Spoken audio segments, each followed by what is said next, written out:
Hello everybody.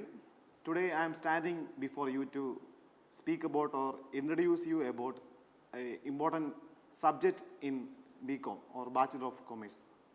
That is none other than quantitative techniques for business. Yes. This subject will be handled by me in this semester. Now you are studying in semester 3. So one of the important practical paper is this one only, quantitative techniques for business. Most of them would have studied quantitative techniques in plus 2 itself, maybe. And we have a subject there also. Rather, we can take computer application or quantitative techniques. So many of your friends would have taken this subject. So for them, this subject will be easy for them. But those who took computer application will be not much difficult. I won't say that. But it will be an interesting one, or we will make it as an interesting one. So today I am going to introduce you about this subject. The subject is abbreviated as QT, quantitative techniques for business.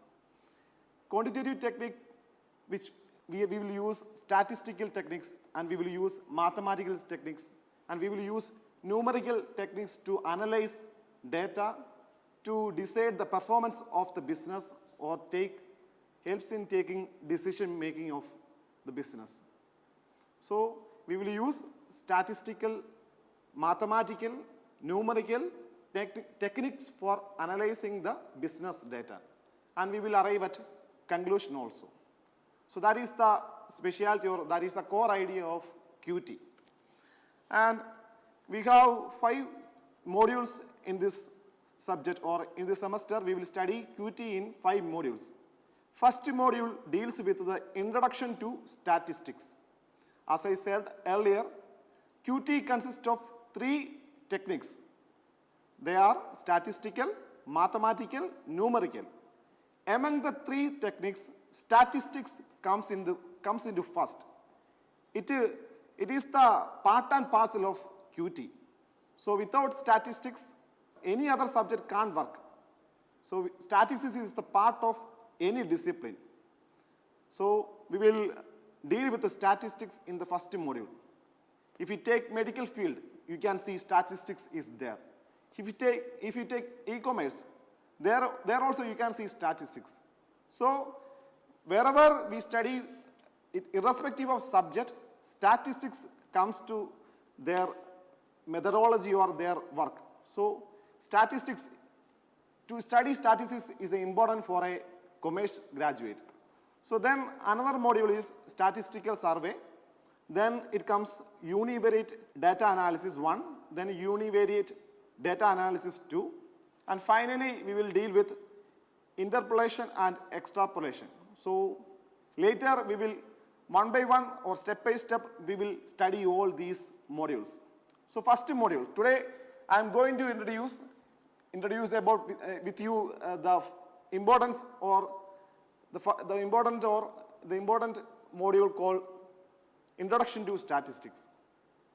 So today we will deal with what are the important things or definitions comes under statistics, how statistics is originated, and what are the types of statistics. We will get a job or not? If we study this subject, did we get a job or not? These all things we will study. So first of all, the word statistics is derived from the Latin word called status, which means political state. Rashtriya Rashtam. It means that status in Latin it means political state. Rashtriya Rashtam. So from that word only statistics is emerged. And there are many statisticians. You can see many statisticians in this world. Examples are Bowley, Carl Pearson, Galton, Edgeworth, Fisher, etc., etc., etc. And one of the important thing, Rao, R.C. Rao is Indian statistician. He comes from India. And he is a American Indian citizen. And then among these statisticians, R.A. Fisher took the first prize or prime place. For what? He contributed his many works. He contributed much to this subject. The subject is very valid, and R.A. Fisher contributed many things to this subject. That's why R.A. Fisher is called father of modern statistics. Fisher only introduced the concept of variance, F-test, Fisher index, etc. and etc. So Fisher took first place in, if you study statistics, we have to study about R.A. Fisher also. Later you will see many innovations or inventions done by R.A. Fisher while you study many quantitative techniques. Then now we can go to the definitions of statistics. Statistics is defined in plural sense and in singular sense. In plural sense, statistics is the numerical facts collected, or statistics is considered as data in plural sense. So once again I will repeat, statistics is defined in two ways, one in plural sense, another is in singular sense. So in plural sense, statistics is considered as data, and statistics is numerical facts collected. So that's why it comes under plural. Numerical facts, it means that it is not a singular word. Numerical facts means there will be many facts or there will be many data. So that's why in plural sense it is called statistics is the numerical facts collected. And in the singular sense, statistics is a science of conducting studies to collect, organize, summarize, analyze and draw conclusions from data. So in singular sense, statistics is the science. So in singular sense, it's a science for collecting data, summarizing data, analyzing data, and finally drawing up of conclusion from the data or conclusions from the informations. So that is the specialty of statistics. And then we can move to statistical methods. If you study these methods, you will get a general idea about statistics, the subject called statistics. There are two methods of statistics. First one is descriptive methods, another is inferential methods. So we have to study the descriptive method as well as inferential method. And also one more thing is that there is descriptive statistics as well as inferential statistics. So while I speak about descriptive statistics and inferential statistics, you will definitely come to know about more in-depth knowledge about descriptive statistics and inferential statistics. So like that, both are same. Descriptive methods or descriptive statistics both are same in the meaning itself. So for your understanding, there are two methods. One is descriptive methods, another is inferential method.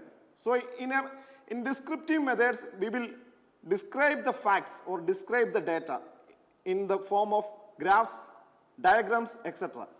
and numerical summaries. We will develop numerical summaries also from the data. And the inferential methods, we will do two things. One is we will do test of significance, or we will conduct many significance tests.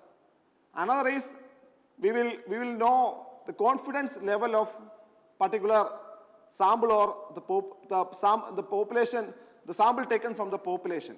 So both are different. Descriptive and inferential is both are different. So later we will come to know about more test in the significance, more about confidence level also we will study later. So for your simple understanding, right now I will make you to clarify among the terms data, information, knowledge and wisdom. Many of them are confusingly using these terms. Maybe they don't know or they know, I don't know, but we have to get a clear idea about what do you mean by data, what do you mean by information, what do you mean by knowledge, and finally what do you mean by wisdom.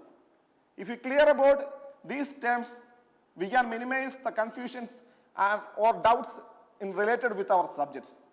So it is called DIKW model. It is called DIKW model. D stands for data, I stands for information, K stands for knowledge, W stands for wisdom. So it is a model, describes the relationship between data, information, knowledge and wisdom. So what do you mean by data? Data are raw facts. Example is, in the slide also you can see that data means any number or any facts which doesn't have any meaning. So 100 is an example for a data. In your slide also you can see 100. 100 means it doesn't, if you say 100 means it have nothing mean. It doesn't have any meaning. If you relate 100 with particular thing only, it will give a information. So information is data arranged in a meaningful way. If you arrange data in a meaningful way, it is called information. That thing only we can use. Raw facts we can't use for further calculation or further conclusions. We can't use it. But information we can use. So 100 miles or 100 kilometer is example for information. So now you could have identified the difference between data and information. Then comes to knowledge. Knowledge means 100 miles is quite a far distance. 100 miles is not a simple distance, it is far.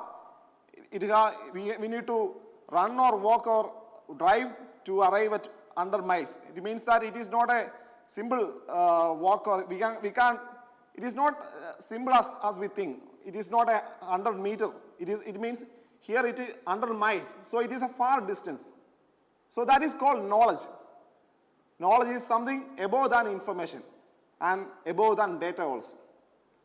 Then wisdom. Wisdom is the topmost form in this order. Wisdom is knowing what to do or what not to do. Wisdom, we have, like you students or us, we will have information or knowledge, but we may not have wisdom. Wisdom is from heaven. So we have to pray to God that, oh my God, please give wisdom, not knowledge. Knowledge we can develop, but wisdom is something extra. It is the gift of God. So you should pray to get wisdom from the God. Then only you can take correct decision in your life, or in you can lead a successful life if you have a wisdom.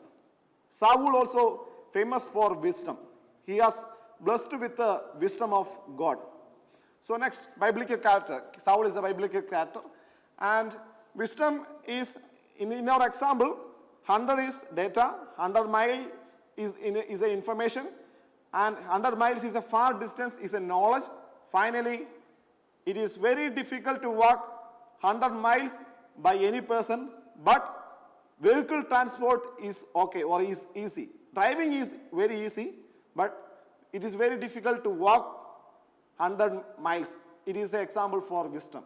So that position you will know that you can't walk 100 miles, but you can drive or you can use transport facilities to reach or to cover 100 miles. That is called wisdom. So the person who has wisdom means he will choose transportation facility. He won't walk. So that is the difference between a layman and a manager or executive, that maybe the person which guides you. That is the difference between you and the person which guides you, because they have wisdom. They know what to do or what not to do in a particular time. So that is the call. That is the difference, our relationship between data, information, knowledge and wisdom.